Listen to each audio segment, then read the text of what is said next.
Well, all right. Welcome back to Chatterbox Reds, proudly sponsored by DSC Commodities, as we have a somewhat of an emergency show as the Reds agree to a contract with Brent Suter. We'll get into that. I brought in my pal Clay Snowden to break down the news of Suter, and then we got some other additional Reds news. Clay, how we doing? I'm doing all right. I'm actually excited about the signing. Yeah. Kind of surprising. It felt like Clay, the Reds were done.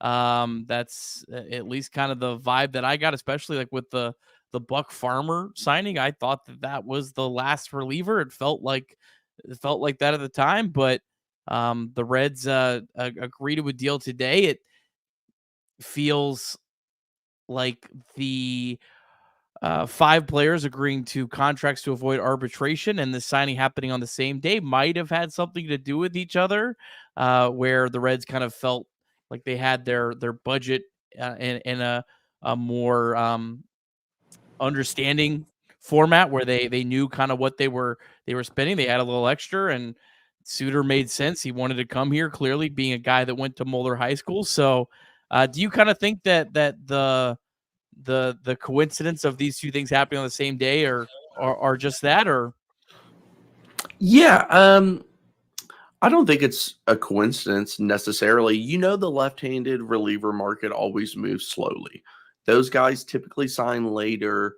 You will get some off the board earlier, but like the majority of them are kind of, later in the year. That lining up with kind of understanding where you will be financially with arbitration does not seem like a coincidence to me. yeah.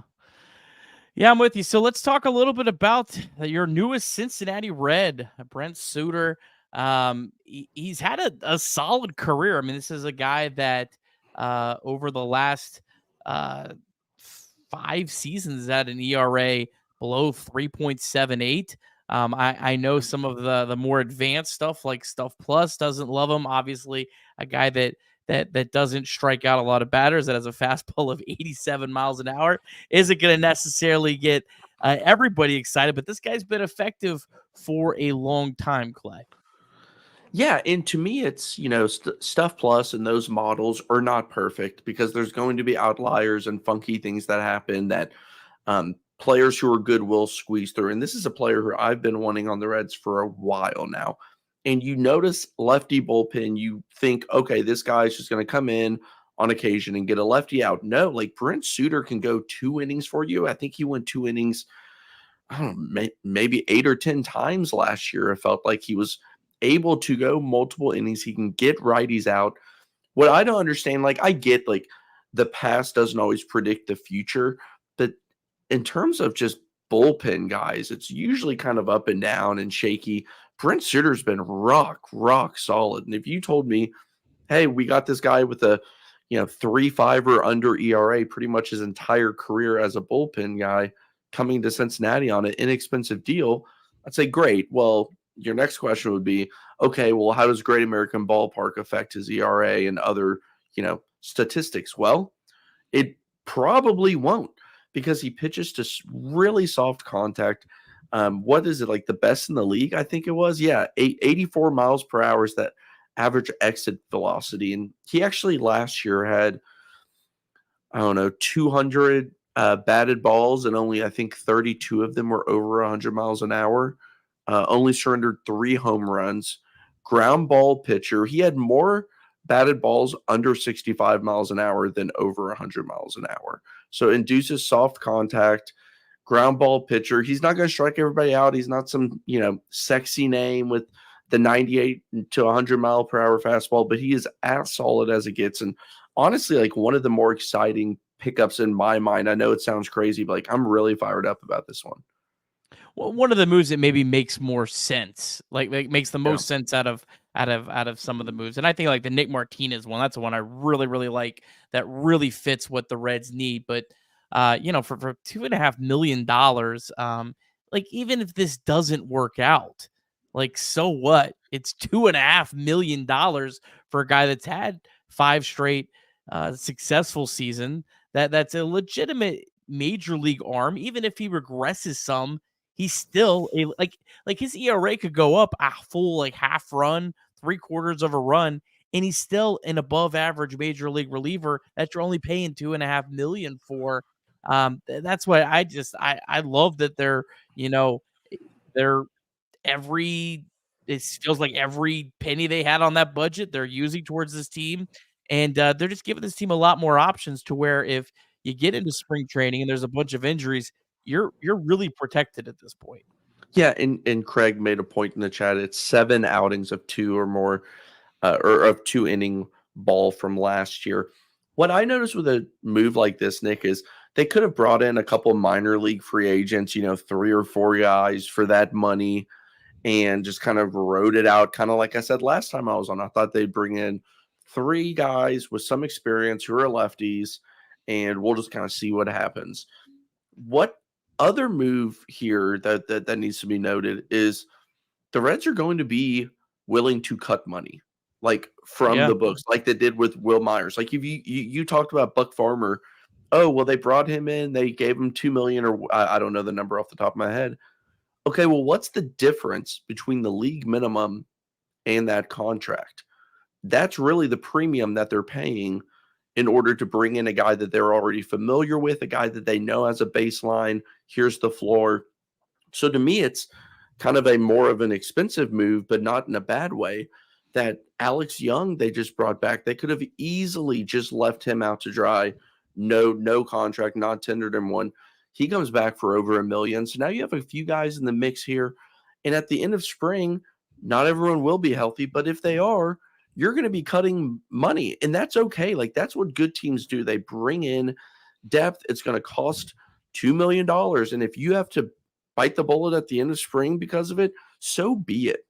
So be it, because it doesn't matter. That's just the cost of making a good team and good roster construction. Yeah, and I wonder, too, how if Suter did give the Reds a little bit of maybe a discount here as well. Just because he is a local guy, seems like he's really excited to be here. Grew up a Reds fan, all those kind of cool little extra stuff. So he'll obviously be really, fun to root for.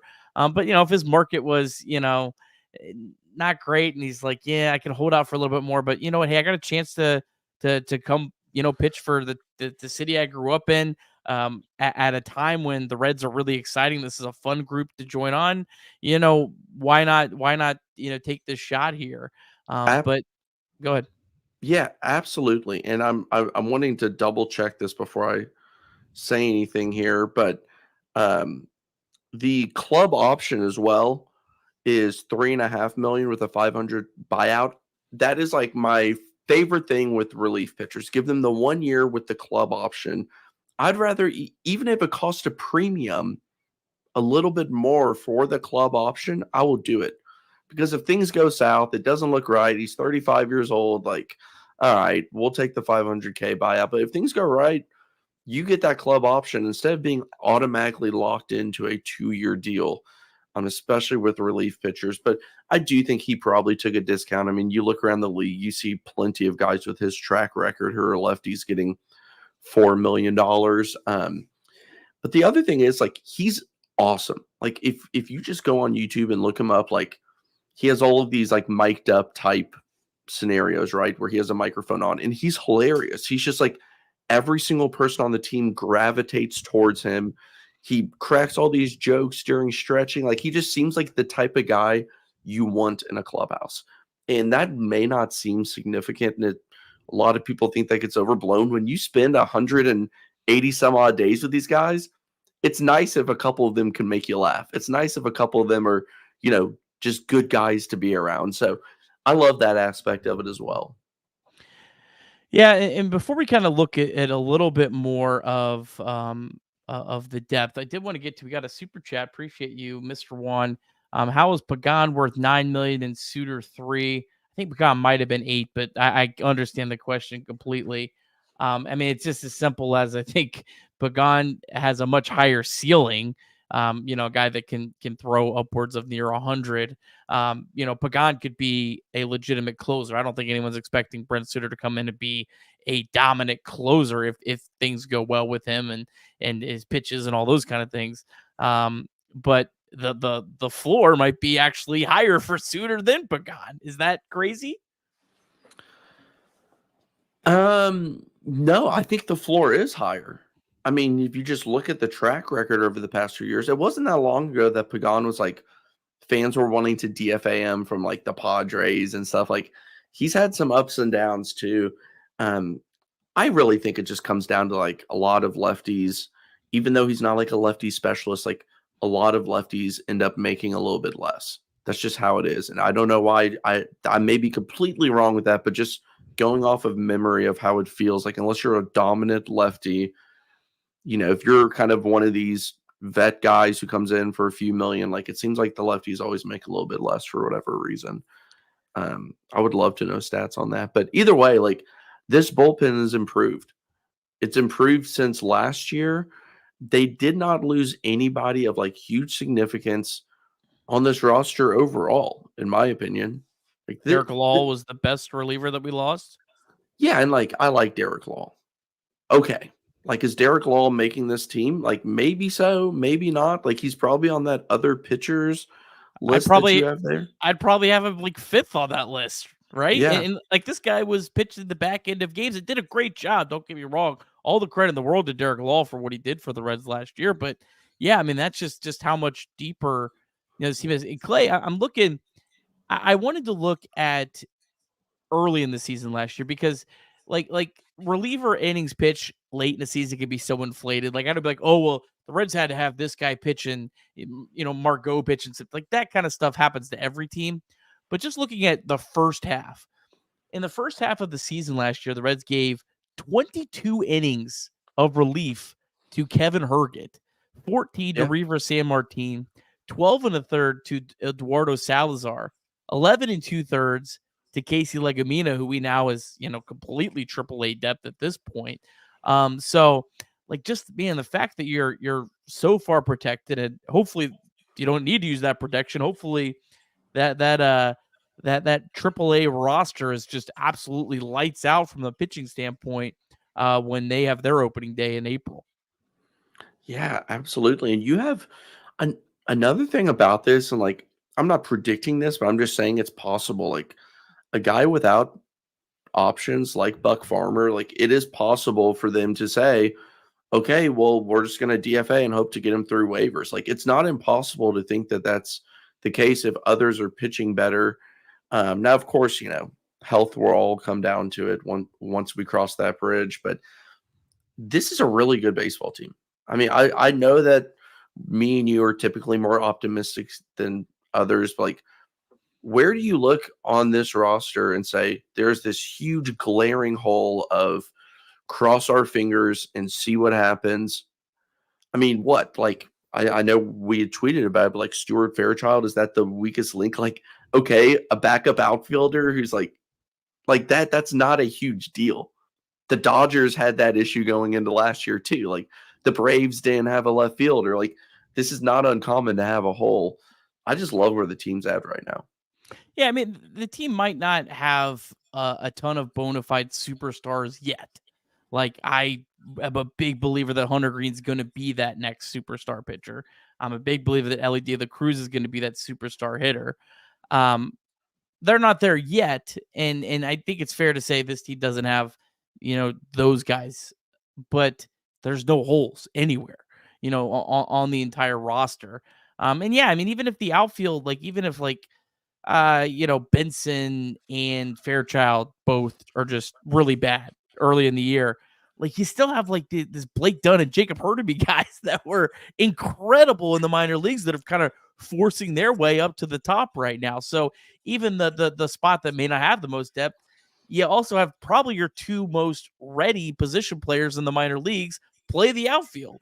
And I want to touch on that briefly because when I was talking about Stuart Fairchild, I know you like him. I just think he's totally replaceable. And it's because of where the Reds roster is now. They are in a playoff contender. Like I treat the Reds roster mentally as this team's in the playoffs. That's a place you can upgrade. The Reds have not hit their like quote unquote cap of spending. Like I think that they could upgrade it. They have plenty to trade from as well. Like that's why I'm focusing there. Could Blake Dunn be the replacement? Yes.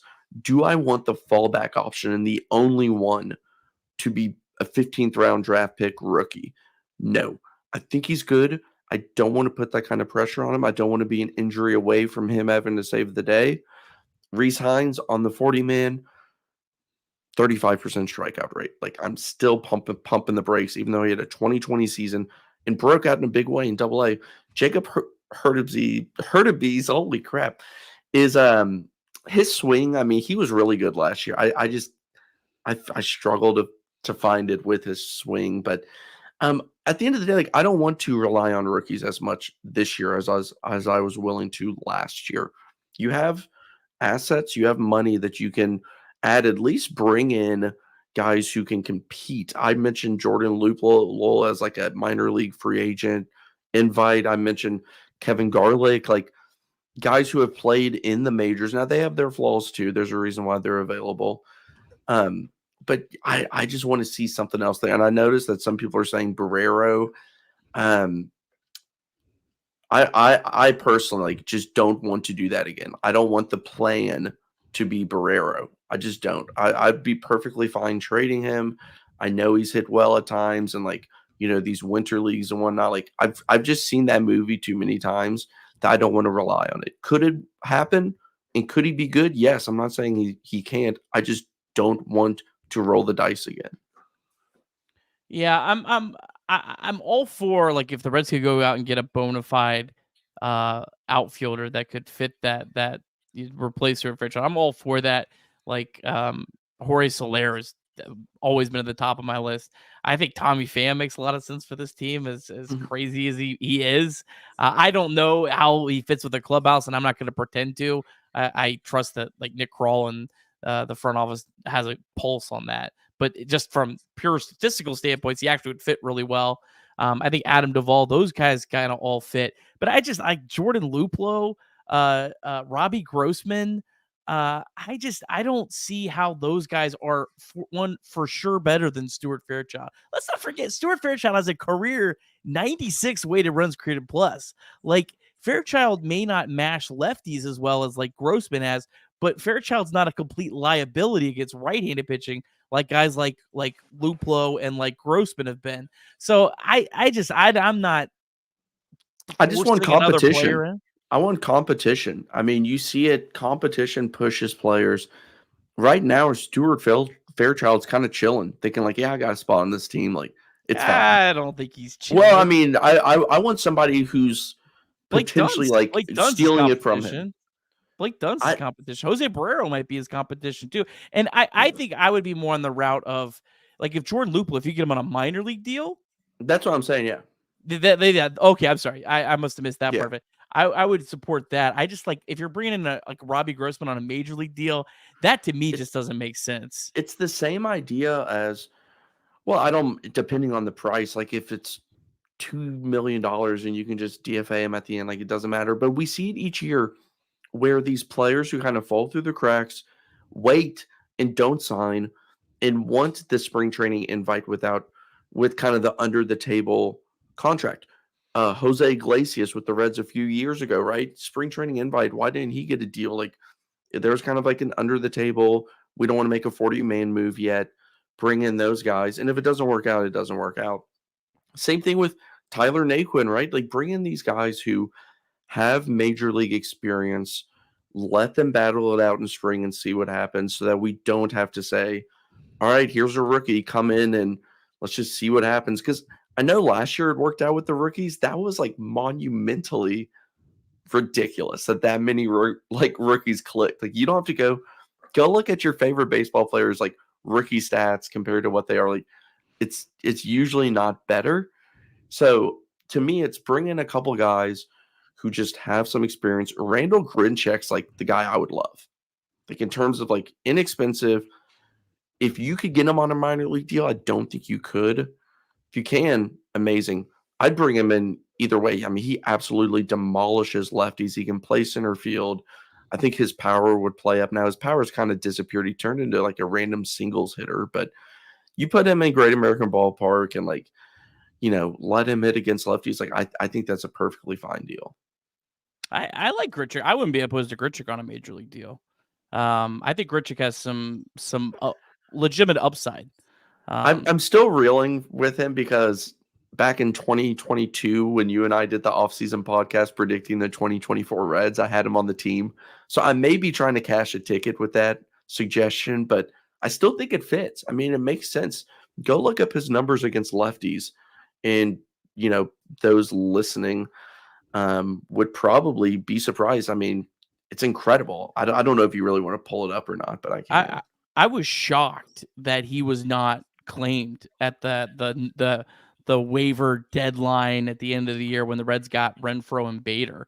And it turned out that he played the best out of all the guys at the end of the year. Yeah, and I don't remember all of the details there. Like, I think there might have been contract. I know he was making like 10 million. Like, I know it all dwindles down, whatever. But career against lefties, 267, 315, 507. Yeah, it's good. 66 home runs. I mean, OPS of 822 against lefties in a huge sample size. That's 1,200 at bats. Yeah, he's out there. Yeah, he's a bona fide, has a bit of potential. I like Michael A. Taylor. I just don't see the upside offensively for a guy that's that most of his value is defense. And like, when is he really going to crack the lineup? Like, I think TJ Friedel's proved himself, at least at this point, to be an everyday player or close to it. So I don't know. I tell you what, though, folks, you better hope Fairchild doesn't have a big year. You better hope it. I'll be insufferable. I'm warning you now. You guys are. I can't believe how down you are on a guy that's has had a pretty solid major league career to this point. All right, well, I digress.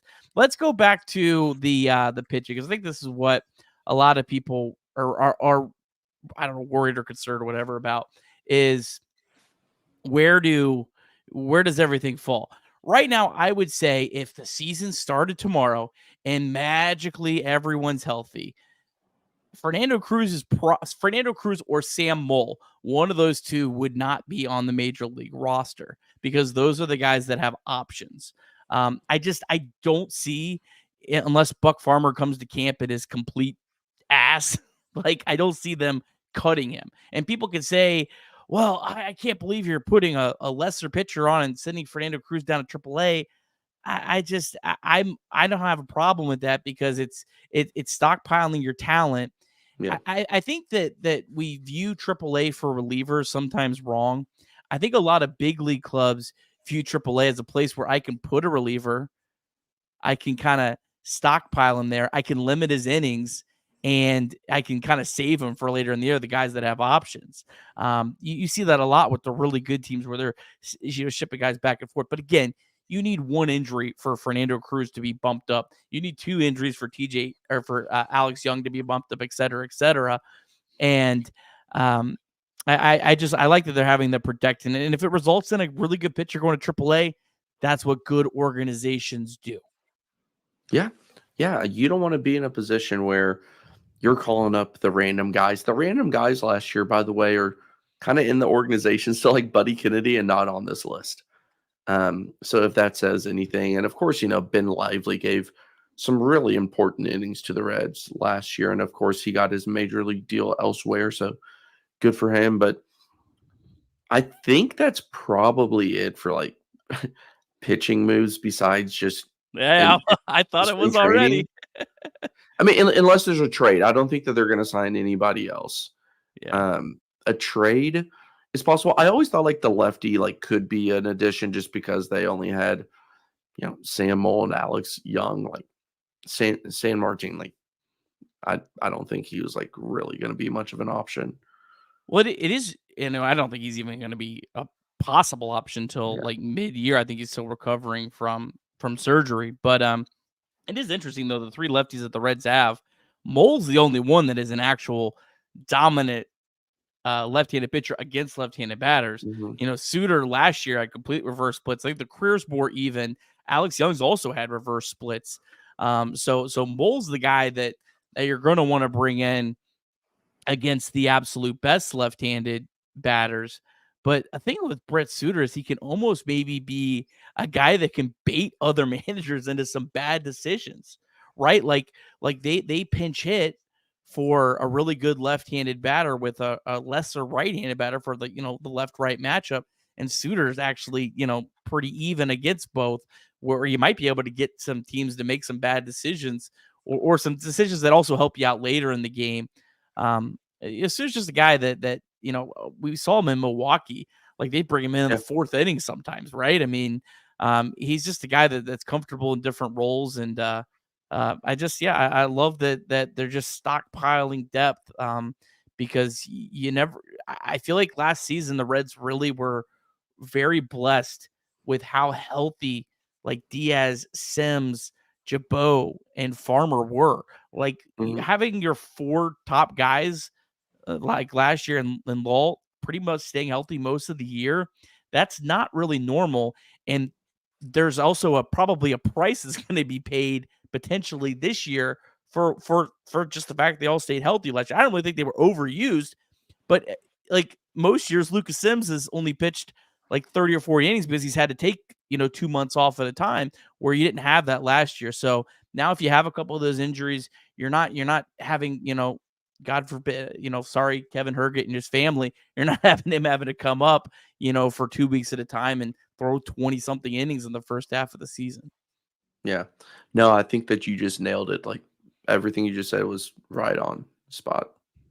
It's gonna be a fun spring training just to kind of, see where they are. And we'll also probably get some other clues at the beginning of spring training, because there's also the possibility that we don't know about an injury or two that Yeah. the Reds know about, that someone got hurt, or, someone at the end of last year. Usually if it's like surgery or something, we do find out those kind of things.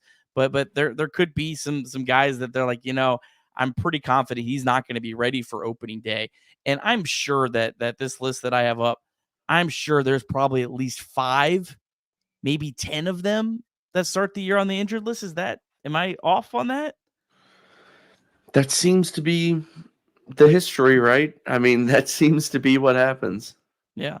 Yeah, you have depth until you don't. Like, it could really go away quick. So I don't want to Yeah. be sitting up here preaching, look at all this depth. And then, in April, you have 10 pitchers on the injured list. And you're like, well, now you're okay. No one else go. Yeah. we don't have anyone else. We used it all up. So, um, but Clay, we did have a couple other interesting news today. The Reds agreed to contracts for the guys. This was the last day that they could tender contracts for the guys in arbitration. Antone, Fraley, Sims, Stevenson, and Young. They were all pretty standard with the arbitration estimates that we talked about earlier on the year. The interesting one, Reds did not tender a contract to Jonathan India. I know since we went live, there was a report that, was it, do you have the number? Was it India's at 4, Reds are at 3.2 million? Yeah. I don't know the exact numbers. There was a question early on when we started the show about this. I just wanted to explain arbitration. For whatever reason today, I saw some like tweets that and I don't want this to sound rude or anything, but like people just didn't understand how the process works. The way it works is they still have like he's going to be on the Reds unless there's a trade, of course. Like, this doesn't mean he could enter free agency. It Yeah. just means that the Reds said, here's how much we want to pay you. Jonathan India said, here's how much I'm worth. And now there's this awkward thing where they say, here's why we think you're worth less than you think you are. And here's why you kind of suck a little bit more than you think you do. So it's awkward. It's common. It happens in every organization. It's not some huge red flag or anything. And the numbers are always very close. Rarely do you see anything where an arbitration number is, millions and millions above what the team thinks or whatnot. So it's usually, within $1 million that they're kind of fighting over here, which It's is kind of 0.8. goofy. And that's why you see like the stars like Kyle Tucker and like Juan Soto, like they settle beforehand because it's not worth like the argument. Apparently it is for Jonathan India, but it's not a big deal. Like he will get a contract with the Reds from this. Well, the Reds have had a pretty good tradition of being one of the teams that don't go to arbitration very often. It has been rare in recent memory. Last year was one of the first times that I can remember, unless I'm missing someone. Lucas Sims actually went to arbitration last year, and Lucas Sims lost his arbitration case to the Reds. The Reds won. So yeah, like you said, it's either one or the other. It'll either be the Reds win and it's 3.2, or India wins and it's 4. Again, and this means nothing to the actual payroll really, because that's the price of a league minimum player, right? It's funny to think of like the decision comes out and the Reds front office like celebrates, like, yes, we got Lucas Sims for under the amount, and they're like all like celebrating and everything. It's just like a funny thought to picture. But yeah, like arbitration is just not that big of a deal. A lot of teams go through this, a lot of players do, and it's just the court decides what Jonathan India will be paid next year.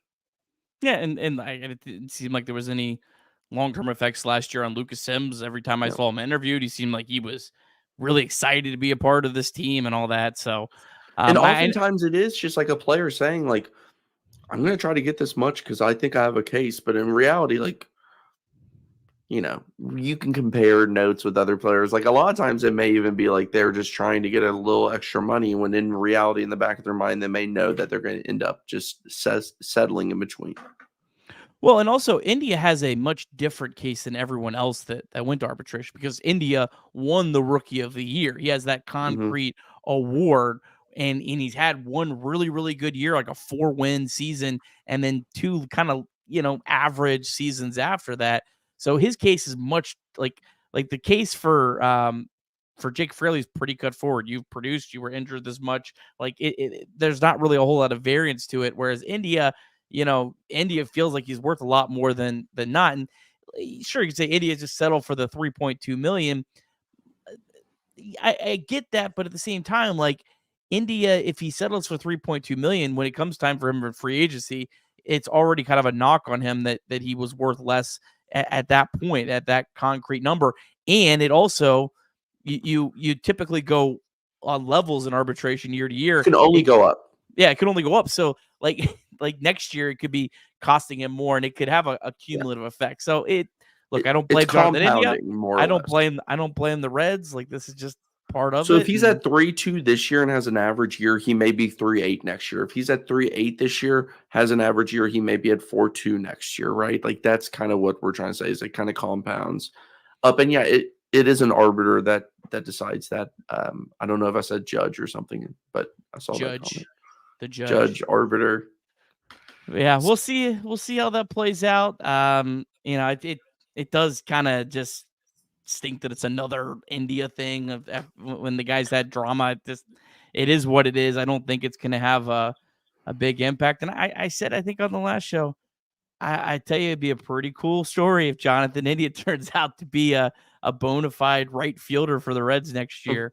I think that'd be pretty fun. I'm not putting it past that. I think he has some potential there.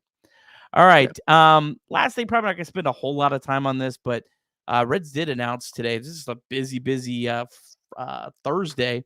Some minor league spring training invites. Julian Aguilar, Chase Petty, Rhett Lauder, Zach Maxwell, Michael Trotwin, if I'm saying that right, Tyler Callahan, Edwin Arroyo, and Blake Dunn. This doesn't include guys on the 40-man like Reese Hines and Jacob Hurtubise. They're already in Major League camp. Correct. And it does not include other players who have already been invited. Yeah. So that's not the full list.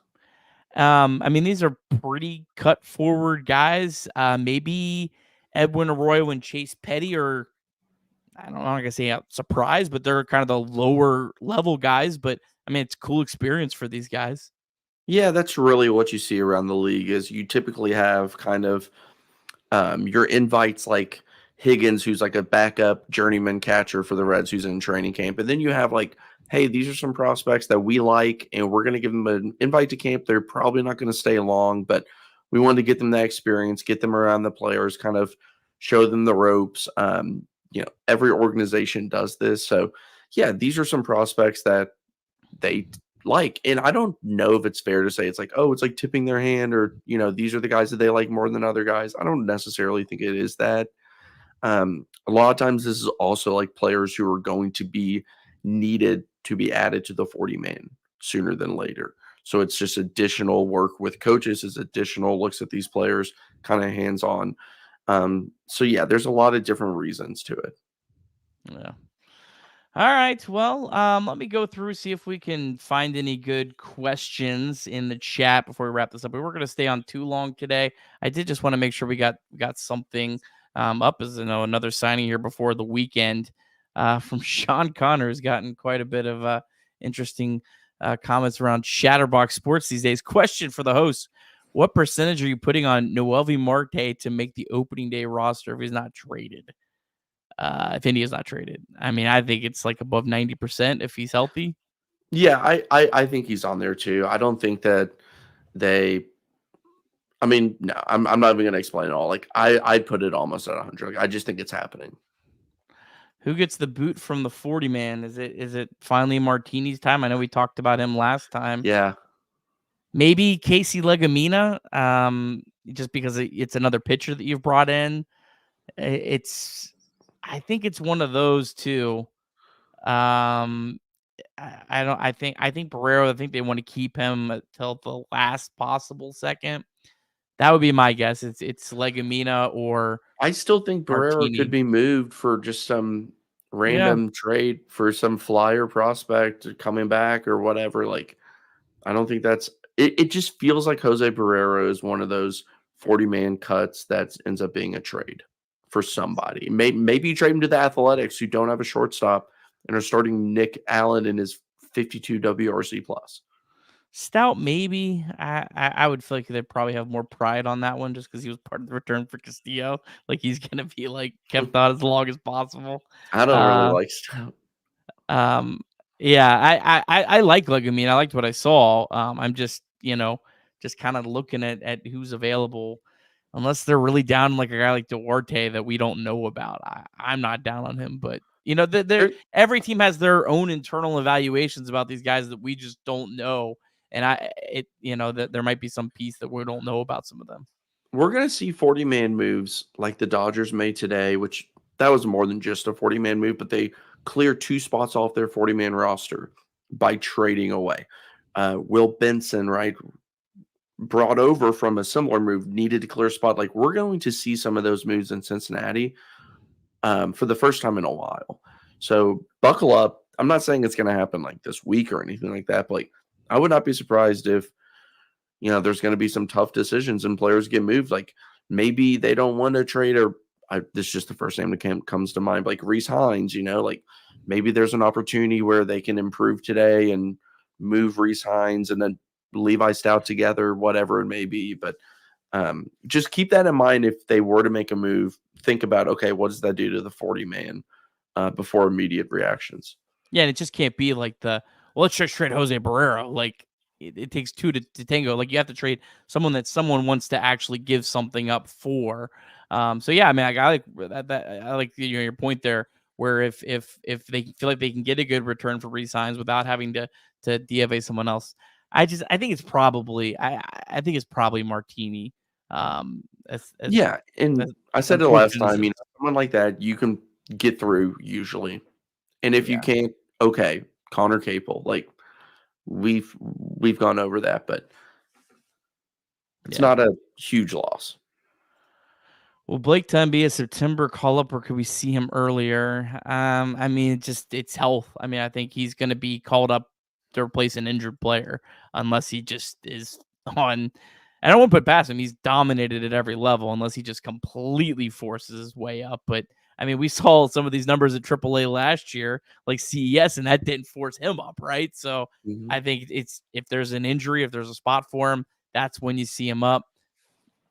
As I long as still he's want to see performing. more though. Like, it's not that I'm not sold on him being talented. It's just sample size matters. And before we DFA players and crown a rookie a spot here and Blake Dunn, like I just want to see a little bit more of a sample size. I mean, he did go 2 months last year with only having less than 10 extra base hits at one point near the beginning of the season. Now he ended up with like 21 home runs or whatever it was. So um, I just don't want to rush. There's no need to rush. I know we are that way with these prospects that we're talking about in the starting lineup. These are top 100 guys.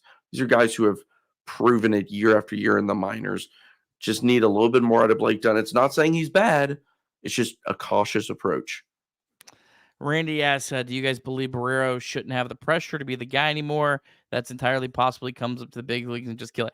I'm not putting anything past Barrero. I mean, this guy was a top 25 prospect in baseball. I don't feel like he's had so many chances that there's no possibility that he ever recovers from his lack of success so far. But I'm also not going to bank on it. And I saw another question: why not trade him now? Well, what are you getting back for him right now? Why not have him go to camp? You don't have to make a move now. We know he's out of options, so we know you can't send him to AAA to start the year. But you have him go to camp. You see what he looks like in camp. And what if you have a couple injuries? Okay, you might need Jose Barrero, and you have some really good insurance. Also, what if Jose Barrero comes to camp, has a really good spring, looks really great? He might have increased his value, and you can make an actual trade for him. You actually get something back.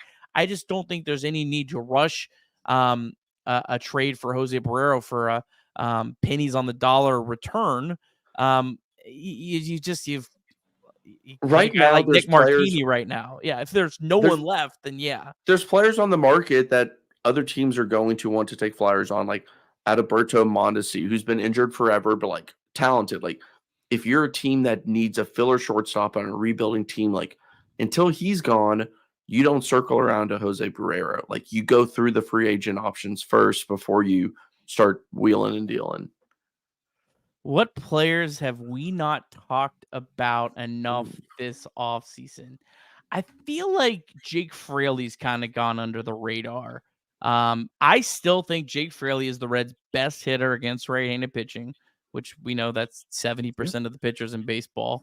I just think unfortunately, and it's a track record at this point where he gets hurt, where you can't necessarily count on him. But man, if and it's a big if, he stays healthy, he's the Reds' best hitter against right-handed pitching. So I'm really excited about him and hopefully his ability to stay healthy. For me, it's Tyler Stevenson. I know everyone knows I can't give up on him, but I just think it's a little bit too much of an overcorrection of he was really good before his injury, then he got injured. I mean, he was incredible at the plate before his injury in 2022. 2023 wasn't healthy. We did the same thing with Gino. Remember his shoulder injury? And we said, oh, he's cooked, he's bad. Then he came back and was better. Like, I want to see a full healthy offseason from Tyler Stevenson. I want to see what it looks like. Finding catchers is extremely difficult. Good offensive catchers. Like, we can talk about his defense, but I don't think it's impossible that he has a bounce back close to 100 WRC plus. Like, now what he does defensively can improve too. I was doing an article on Jake Rogers, who plays for the Tigers today, and looking through all of these catching metrics. You'd be amazed how many good defensive catchers sucked at framing, sucked at blocking the first year or 2 years of their career. These things take time, and that's why you see catching prospects develop at a slower rate, and you see more 25, 26-year-old rookies. It's hard. It's really freaking hard. So Tyler Stevenson's a guy who I want to at least just say, don't forget about him. It's totally possible. Yeah, I like it. I don't want to go too far into this question because next week one of my ideas for a show is to do an over under on all of the Zips projections. So then you'll kind of get a lot more on my sense of, are we overrating or underrating certain players? And I have some answers. So I'm gonna save a little bit of that. All right. Well, I'm gonna wrap it up here because I think I told Clay 20 minutes and it's 50 minutes. I mean, honestly, that's probably pretty good, right? I mean, you probably add 30, right? I never shut up with these. Like, I did not need to talk about Brent Suter as long as I did or whatever. I just get too excited and just get on a roll. And next thing you know, it's 50 minutes. And We talked yeah, about Suter for like 5 minutes. That's what happens. The Reds signed someone. Like, they signed Frankie Montas. We talk about him for 5 minutes and we're done. And then we just start talking about, yeah. other random Red stuff. But that's what happens when you're, you love a team. Well, 177 people watching this dumb stream on a Thursday night at almost 11 o'clock. Appreciate you. We'll be back sometime next week. Like I said, I want to do a Zips over under. I think the Reds are done making moves, but I said that last time, so I don't know if they do. Like we always do, we try to hop on, give you some instant reaction to it. Again, appreciate everyone. I challenged on yesterday's podcast, or stream podcast, whatever. Go on Apple Podcast and give us a 5-star review. Haven't got a lot of those in a while. Want to really grow the podcast for the 2024 season. We'll be doing audio only exclusive podcast every morning in spring training. So usually we did last year, I think we did like 10, 15 minutes. Try to keep a little bit more condensed, but those of you who, have a life, you can get all your Reds info each day in like 10, 15 minutes. So 5-star review on Apple Podcasts. Really would appreciate that. Like the stream on your way out. Yeah, that'll wrap it up. Any final thoughts, Clay? Go Reds. Go Reds. Have a good one, everyone.